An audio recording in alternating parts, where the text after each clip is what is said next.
Deux grands journalistes, peut-être les plus grands existants encore sur cette planète à travers le monde. Jan Borswick dans un instant pour la Nouvelle-Zélande et Lou, Jean-Louis Filk avec nous. Salut Jean-Louis. Salut Christophe, salut à tous. Plaisir de te retrouver après un petit match de l'équipe de France. La dernière fois, on t'avait eu après le grand match face à la Nouvelle-Zélande, même si c'était pas le plus beau match. Hier soir, qu'est-ce que tu as aimé? Qu'est-ce qui t'a contrarié? Alors, ce que j'ai bien aimé, c'est la fricassée de cèpe et la côte de bœuf que je me suis fait pendant le match. Parce que pour oui, le c'est reste, là où tu as mis ton téléphone. Ah oui, on avait fini une journée de vendange intéressante et donc on était avec quelques copains de travail et on a regardé cette bouillie. C'est de la bouillie pour les bébés. Moi, si tu veux, je vais faire court, je vais faire en 3 points. Premier point, comment les vieux barbons de World Rugby peuvent choisir un arbitre néo-Z pour arbitrer un match dont la nationalité de l'équipe fait, tu vois ce que je veux dire. Alors, très bien. C'est pas l'arbitre qui a fait mal jouer les Français. C'est pas l'arbitre qui a influé sur le match. J'ai aucun procès vis-à-vis de ce monsieur qui a arbitré selon sa conscience. Mais il y a quand même une suspicion, il y a quand même des questionnements. Comment ça se fait? Enfin, il y en a des arbitres sur cette planète. Ouais. Comment on va chercher un néo-Z pour arbitrer un match? Arbitrer les Français, oui, du même groupe. Ah ben oui, non mais d'accord, mais un Anglais, mais un Namibien, mais non, pas un Namibien d'ailleurs. Mais il est quoi sur son CV, il est quoi sur sa carte d'identité? Il est anglais, il est quoi? Il est pas néo-Z. Il est néo-Z. Il est tamponné néo-Z. Mais bien sûr, donc tu fais arbitrer un match, tu vois, d'un groupe dans lequel se situe la Nouvelle-Zélande par un néo-Z. Bon, ça c'est le premier point. Le deuxième point, c'est quand même Galtier.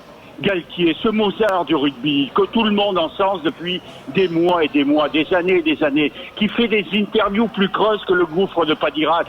Ça reste, Galtier, ce qui le rapproche de Mozart, c'est qu'après une interview de Galtier, le silence qui suit, c'est encore du Galtier. Galtier, hier soir, il a fait une énorme bêtise. Il a fait jouer 8 ou 9 joueurs qui sont sur la liste B. Donc ces gamins-là, qu'est-ce qu'ils veulent faire? Ils veulent paraître, ils veulent être les meilleurs sur le match d'hier soir. Et qu'est-ce qu'ils font passer? Leur destinée individuelle avant la destinée collective. Et ce qui donne un match tout à fait catastrophique. Mais c'est humain, on peut pas leur en vouloir à ces joueurs. Tu prends un Bourgarit, tu le fais rentrer, tu dis, Bourgarit, je vais être meilleur que je veux moi être sur la liste A, je veux pas être sur la liste B. Et donc chacun a joué pour soi hier soir. Et c'est humain, on peut pas leur en vouloir aux tu es joueurs. sévère, je sais pas s'ils ont joué chacun pour soi, ils étaient plutôt, ils n'avaient pas cette entremise collective qu'ont déjà, je sais pas, les autres qui, c'est déjà plus huilé, quoi, tu vois ce que je veux dire? Christophe, tu es sur la liste B, tu es sur les noms qui sont sur dans les, je démonte tout. Je veux dire, comme on dit. Bien sûr, tu essaies d'être le meilleur pour manger et tu oublies un peu la collectivité. C'est normal, c'est humain. Ta destinée individuelle passe avant la destinée collective. Alors avec ses lunettes de plongée, Zigoto, il aurait pu le savoir, ça, il aurait pu le voir, ça. Pourquoi a-t-il pris un tel risque?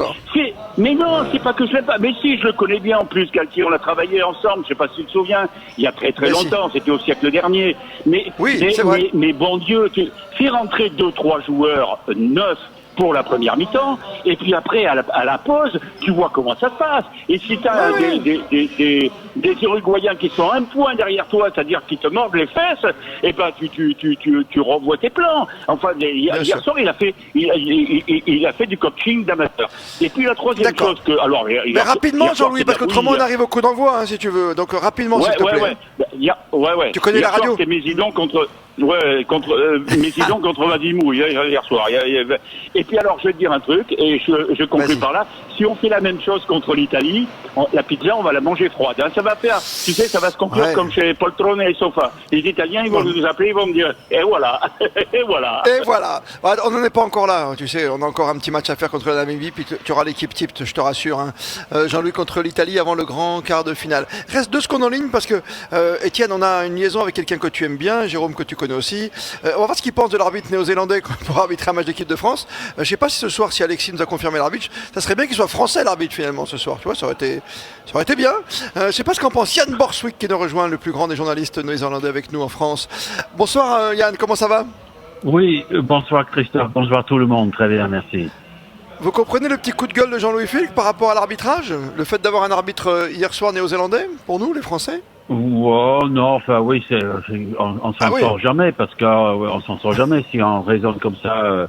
Bon, je trouve qu'il a dans un match assez brouillon, il a eu plutôt un bon match. Mais bon, certes, il y a des décisions que les Français n'ont pas aimées, mais bon, les Français n'ont pas du tout maîtrisé le match non plus. C'est clair, mais bon, avoir un arbitre dans la même poule, de la même nationalité, c'est toujours un petit peu embêtant, même s'il y a moins de nations que par exemple au football, où de temps en temps, quand on a des arbitres un petit peu exotiques, comme disent certains avec des mots malheureux, voilà, ça peut être plus compliqué. Bon, c'est vrai, oui. Étienne, il n'y a pas eu, Jérôme, il n'y a pas eu 40 000 non plus discussions, mais il y a eu quand même beaucoup de fautes sur les Français, quand même, beaucoup de pénalités sifflées, on est d'accord. Et les pénalités sifflées, je regardais, ils en ont fait 15 fautes les Français, mais c'est des fautes, je suis d'accord avec Jean-Louis là-dessus, je suis pas tout à fait d'accord avec son analyse sur l'arbitre, mais sur les fautes françaises, c'est des fautes de joueurs de deuxième niveau, troisième niveau. Quand on échappe le ballon, alors, regardez l'essai que Macalou marque, il tape au pied, on s'est fait expliquer la règle après, il tape au pied dans un rock vers l'avant. Or, dans un rock, au pied, on ne peut jouer que derrière avant de repartir. Alors, c'est un réflexe, mais j'ai trouvé qu'hier, par moment, il y avait de la précipitation, des ballons lâchés, ils se sont fait retourner en mêlée, ils faisaient des fautes. L'arbitre, il applique le règlement. Néo-zélandais, il aurait été brésilien, il aurait été turc. Il fallait le savoir. Hein. Oui, mais il connaît la règle. D'accord. Yann Borswick, on a la chance de vous avoir avec nous, Yann. C'est un pur bonheur. Vous avez écrit tellement d'ouvrages sur ces Blacks que vous connaissez par cœur. Déjà, vous êtes remis de la déception d'un premier match de poule perdu pour une fois dans l'histoire depuis 87 pour votre grande nation? Est-ce que je m'en suis remis? Pas vraiment, parce que je reste sur une déception. C'était un match moyen de la part des Blacks, un match moyen aussi de la part des Français. Mais en même temps, si on regarde bien le match pendant 45 minutes, ce sont les Blacks qui ont dominé, qui ont mis leur jeu en place et qui ont posé beaucoup de problèmes à la défense française. Donc il y a du pour et du contre, mais c'est vrai que c'est quand même, il fallait que ça arrive un jour, que les Blacks perdent un premier match de poule en Coupe du Monde, et ça y est, c'est fait. Voilà. Et c'est aussi pour la deuxième fois seulement qu'ils n'ont pas marqué 20 points dans un match de poule à la Coupe du Monde. Ouais. Donc assez négatif côté néo-zélandais. Et le match ce soir, il faudrait qu'ils remettent les choses au point, quoi. Oui, logiquement. Mais est-ce qu'on va les trouver encore plus forts d'ici la fin du mois d'octobre? Parce que les Blacks, on les imagine pas lâchés en quart de finale, quoi, quelque part. Tout le monde le sait, le quart de finale, ça va être vraiment le tournant pour les équipes de cette poule, pour ces deux poules. Voilà, mais c'est dans un mois. Et moi, comme je connais les Blacks, ils sont en train d'élaborer un jeu très avec beaucoup de précision, avec des passes très ajustées, avec des timings dans les courses. C'est très difficile à mettre en place. C'est un plan de jeu pour battre l'Australie, l'Afrique du Sud et l'Irlande, parce qu'il va falloir passer par là. Et voilà, ils ont encore un mois pour le faire, mais je pense que ce soir, on devrait voir quand même quelque chose de plus convaincant de la part des Néo-Zélandais, plus propre en tout cas, pas même forcément avec 9 gagner changements. le match. Ouais. Mais 9 changements quand même. Oui, il y a plusieurs changements, mais il y a quand même du monde. Il y a surtout Damien McKenzie qui rentre en 10. Et là, s'il manquait quelque chose contre la France le vendredi dernier, c'est de pouvoir changer le rythme du match. Et là, McKenzie, c'est parfaitement ce qu'il sait faire. C'est son premier match en Coupe du Monde parce que en 2019, il était blessé, il n'a pas pu participer à la Coupe du Monde.